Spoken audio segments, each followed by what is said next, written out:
You saw it, didn't you? As she muttered this to me, I awkwardly but honestly nodded. After all, there's nothing to be done about what I'd accidentally seen, the image of her that was spinning in my mind, refusing to leave. Yeah, what I had unintentionally seen while I was heavily drunk was. My name is Steve Patterson. I'm just a typical office worker. I was leading a moderately enjoyable life until today when things became a little out of the ordinary. I'm on a company trip. We're staying at this old but charming inn, complete with a hot spring and clean rooms. It's pretty awesome. Our company isn't that big, only about 20 people, but this year we'd performed particularly well, so they decided to give us nice accommodations. 2 male staff share a room and female staff got a single room. There aren't many female staff, and it's probably a special treat for our top performer, Catherine. Catherine is a stunning top saleswoman. Despite being my coworker, she is nothing like me. She is excellent and kind, like a goddess. As you might imagine, she was surrounded by the boss and department manager during the banquet at our trip.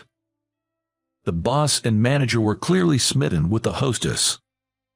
Amidst all this, my gaze was directed at Catherine. Catherine, we have high hopes for you this year. You're our company's ace. Thank you. While watching her smile from afar, I sipped my drink. Even if it's pathetic, the thought of an average Joe like me drinking with Catherine felt audacious. As I was drinking like this, I ended up drinking more than I thought. The bosses were having a great time with the hostesses, and their boorish laughter echoed throughout the banquet hall. The female staff had returned to their rooms early because it was getting late, so it seemed like the bosses were having their fun time. Feeling dizzy from drinking too much, I made my exit in a hurry. My room was, although this was a traditional inn, unusually like a hotel, it had names and numbers on each room. Apparently, they used to have just names, but they started adding numbers to make it easier as they had more guests. Thanks to such efforts, this bed and breakfast has a long history as an established business. I looked at my room number. 30. There it is. The inn didn't have an auto lock, so I didn't need to bother unlocking the door. Also, as I had a habit of carrying all my valuables with me, I didn't lock my door since I didn't leave anything valuable in the room. I opened the door with a creak, took off my shoes, and opened the sliding door. But, for some reason, Catherine was in the room. The moment I saw it, my drunkenness instantly sobered, and I closed the door. Whoa, sorry, wrong room, oops. Even though I had sobered up, I was still staggering, and I stumbled on the threshold of the entrance and fell spectacularly. Wait, are you okay? Catherine tried to ask in a flustered manner, but she couldn't say anything. The scene was spinning in my head. She had a glamorous and fit body. Her skin was translucent white. I saw things in my head that I shouldn't have seen, yet they kept appearing over and over again. But then, I remembered the big bruise on her side. That bruise, I felt like I'd seen it somewhere. Even as I thought about this, perhaps because I was too drunk, I fell asleep right there at the entrance. A few hours later, I was prostrating myself before Catherine. It was to be expected. If Catherine made a complaint, there was no chance I would win. My life was to be decided by Catherine's forgiveness. Although Catherine looked displeased, she said, "You were really drunk, so I'll forgive you this time, but don't drink that much anymore." I'm sorry. Actually, it was quite embarrassing, but Catherine had put me to bed in her room after I fell asleep on the spot. I have shown her a pathetic sight, and my pride was completely crushed. No matter how kind a goddess she is, it's only natural that she would be disgusted by my series of actions. Just as I had prepared myself for this, she finally opened her mouth. "Aren't you going to say anything?"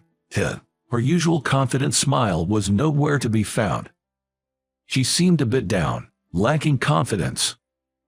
From my perspective as a man, I had been shown a captivating scene, and I was actually thankful for it. As I was considering my words carefully to avoid causing a big problem, she murmured, "You saw the bruise, didn't you?" I saw it, but what about it? Doesn't it disappoint you? Everyone says so. If only it weren't for that bruise, I'd be perfect. I did see the bruise, but the impact of the other pots was too strong, and I didn't think that bruise was something I needed to worry about. I don't think there's such a thing as a perfect person. It's kind of like your trademark, and it's cool. I inadvertently blurted out those words. Then, she widened her eyes in surprise. At the same time, I felt a sense of déjà vu. Had I said this line somewhere before? "You're really different, Steve. You're the second person to say that to me." "Oh, was it your boyfriend? Isn't it well known in the office that I'm single? Are you being sarcastic?" "I was told that by a classmate in elementary school. Well, I've transferred to another school due to my parents' circumstances, so I haven't seen him in a while." Upon hearing her say this, I exclaimed, "Ah, it's a distant memory, but there was a girl with a bruise in my class. I think it was around the 2nd grade. During gym class, while changing, one of the boys said to her, 'What's that black spot? So gross.' A few boys joined in the mockery, and she ended up crying. I remember saying the same thing to her. She ended up moving away, and I can't even remember her name anymore. Could it be Catherine?" Wasn't your elementary school before you moved? Maplewood Elementary." Yes, but how do you know that, Steve?" "Yeah, I just remembered that there was a girl in my class who had a birthmark like yours. You moved away before we went to the 4th grade, right?" "Yes, that's right." "Wait, Steve, were you the boy from back then?" It turns out, Catherine and I had attended the same elementary school.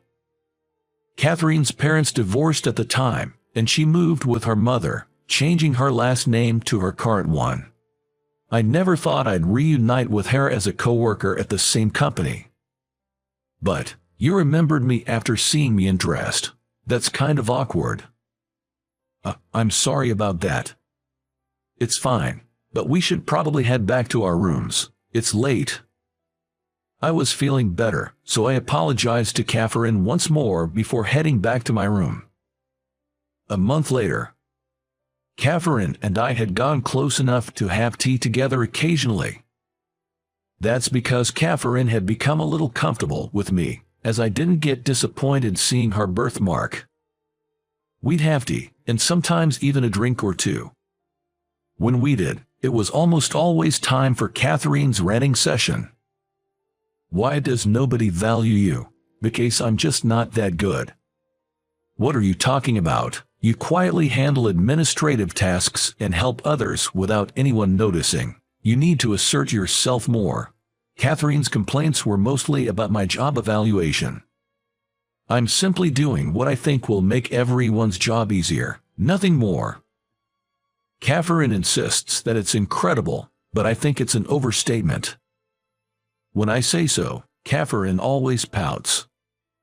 Seeing her like that was kind of cute, and I thought our relationship would continue like this forever. But then an incident occurred that marked the end of this relationship. Catherine said she was going to meet a client, and then all contact with her was cut off. Our company deals with dyeing, and Catherine was supposed to be visiting a factory in the countryside today, but she hasn't returned to the office for hours. No one can get in touch with Catherine, and the factory says she came for a visit and then left. Even when the work hours ended, Catherine hadn't come back, and her mother, who is her emergency contact, also didn't know where she was. I was supposed to be done for the day, but it was hard to believe that the Catherine would go somewhere without reporting to the office. I decided to go looking for Catherine after work. The road leading to the factory is rarely used by vehicles. It was dark at night, and there was little I could do on my own other than look down at the mountain from the road, but maybe there was some kind of clue. As I was driving, I found Catherine's car stopped on the side of the road. but Catherine was nowhere to be found. The driver's seat door was open and the keys were still in the ignition. "Catherine, where are you?" It was when I shouted. "Steve, is that you?" A frail voice could be heard from the other side of the guardrail, meaning it was from the woods. Beyond the guardrail, there wasn't a paved slope, and at the bottom of it was where I found Catherine. Her clothes were tattered as if she had fallen down. She was weakly raising her hand in distress. I immediately contacted the paramedics, and Catherine was rescued. During her fall, she twisted her ankle and had some minor scrapes, but thankfully, her life was not in danger. She mentioned that her car had broken down on her way back from the client's place. While checking out the issue, she lost her balance due to her high heels and fell through a gap in the guardrail. Catherine wondered, "Why were you there, Steve?" "I'm glad you were, but it's strange." So, I told her, "I thought something might have happened. I was looking for you because I knew you weren't the type to skip work without telling anyone." Hearing this, she blushed and smiled. "How about going to the aquarium next time, as a thank you?" This was clearly an invitation for a date. It was different from the usual casual suggestion for drinks. This had me puzzled, but I declined her offer. "Let's go when you're fully recovered. You've twisted your ankle after all. We should start with somewhere closer. I'd like to be the one to ask you out to the aquarium."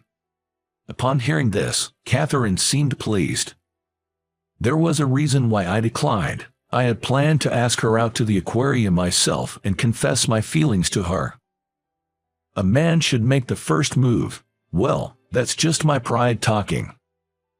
But, in the end, I wasn't able to ask her to go to the aquarium. The reason being, a week after Catherine's accident, we were informed that our company was to be merged. It was so sudden and surprising. But given the shaky performance of the company, I could understand if the boss was doing this to protect our livelihoods. We had good performance this year, but we had been struggling for the past few years. The grand company trip we had, that was the last of it. That's why it was so luxurious. So, it was inevitable for the company to merge. But the problem was with the company we were merging with. It was a major fashion company, and we were to be assigned to its newly established dyeing department. And the boss of that company was Catherine's mother. After her divorce, she had started a small company and had built it up to its current size. When I went missing, the boss contacted my mom, right? When he called her again saying I was found, she started looking into the company. Catherine's mother had always let her live her life the way she wanted, never interfering in her work, but she had gotten worried that the company environment might not be good, given her daughter's predicament. Upon investigating, she fell in love with our dyeing work. The boss talks swiftly concluded given the dismal business performance of our company. The paperwork is still in process, but it seems to be ongoing. A company transfer. I was thinking about this nonchalantly when suddenly the boss tapped me on the shoulder. "Steve, can I talk to you for a moment?" The boss was looking at me seriously. Could it be that he's going to say, "I'm sorry, but you're fired"? The pressure from the boss was intense. Yes. The truth is, you're the only one being transferred to a different department." "What? Am I not in the dyeing department?" I was surprised as I received an explanation from the boss. Apparently, based on the recommendation from a woman named Catherine, I was the only one assigned to the main office. I was shocked by this, but Catherine too was going to be assigned to the office. When I told my mom about your hard work, she said she wanted you in the office. She's a tough person even with her own family, so it wasn't just because I recommended you, it's based on your achievements, Catherine said. I was perplexed by what Catherine said, but I wanted to make the most of this opportunity that I had been given. Besides, I didn't want to disgrace Catherine, who had recommended me. I'll do my best. And thus, I progressed in my new company, which was about 20 years ago now. I'm in my 50s now. But thanks to my hard work back then, I'm now an assistant to the CEO. The company has grown significantly under a new CEO, but the new boss keeps me busy. At work and even at home. Steve, where's the wine? Come on, Catherine, you're drinking too much. I scold my wife, Catherine, who has finished a whole bottle of wine at home. Since joining the office, we work together more, and although I originally intended to confess my feelings at the aquarium, Catherine confessed to me first. And so, we started dating, and then got married. We've been blessed with children, and we're leading a successful life together. Catherine took over the company, and I'm supporting her, but no matter how many years pass, Catherine keeps leading me. I find it absolutely endearing. Why not? It's our home, so it's okay to get drunk. You'll catch a cold if you sleep on the floor again. I don't need to hear that from you. I was at a loss for words. We've been together for 20 years, but she never fails to make fun of me. But I'm not upset. After all, if it weren't for that incident, I wouldn't have been able to spend time with her like this. All right, if you get too drunk, I'm sleeping on the couch. I don't want to sleep alone, so I'll stop drinking.